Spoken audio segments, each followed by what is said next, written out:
Hi, it's Jenny Nash from Author Accelerator, and I'm here to answer an FAQ from one of our book coaches who is just at the start of launching her business and working on her website. Her question is about what images she should put on that site to reflect the various parts of her business. Now, I'm sure that what this coach is looking for is for some specific advice about images and photos. And folks did jump in to share URLs for royalty-free photos from places like Unsplash. You can also access a lot of images on Canva, and there are gazillions of places if you just Google it. But there's a deeper part to the question that I want to speak about as well, and that is how easy it is for us to tell ourselves a story that your website needs all the bells and whistles before you can launch your business.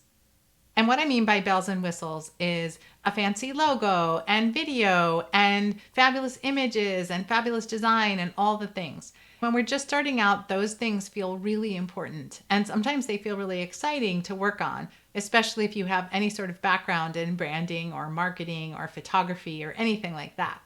But the most important thing for a new coach's website, or for any of our websites, is clarity. That's the thing we should be really wringing our hands about. And what I mean by clarity is, are you speaking to your ideal client? Do they land on your page and in 10 seconds feel like they have landed in the right place?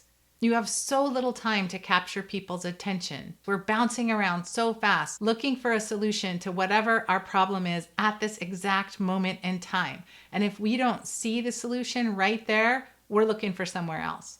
So the thing to think about is, what is the exact problem that my ideal client is looking for? How can I speak really directly to them in language that they would recognize and understand and speaks to the heart of what they're really looking for? What this is about is working in your zone of genius. It's really drilling down into that ideal client. Who are they very specifically?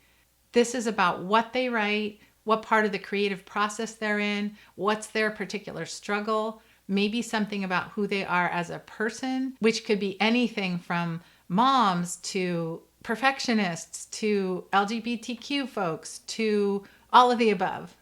But you have to choose.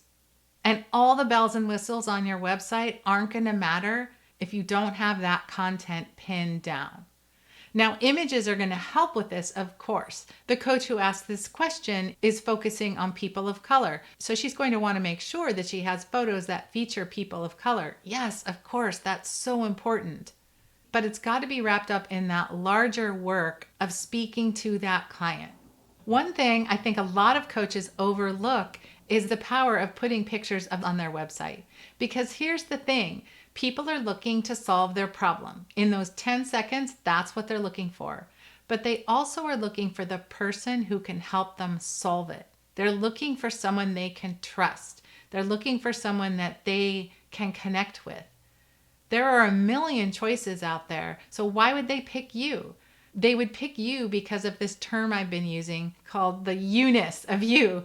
Just whatever makes you you, whatever that is. You might call it your energy, or I've heard people referring it to lately as their vibration, or maybe if you're into that, it's your astrology, or maybe it's how you dress, or what's in your background behind you. These things all go towards people thinking, oh, this is my person. I can trust them to solve my problem. Make sure that your energy is shining through, and the particular way that you care about your clients, and the particular way that you're showing up for them. If you know who your client is and you know what they need and you can offer it to them right off the bat, and you come across as someone they can trust, that's going to be the thing that draws them into your website. So while worrying about pictures is part of the whole equation, and it's kind of a fun part of the whole equation, it's not the root of it. So make sure that you're working on the root of what is going to happen when people land on your website.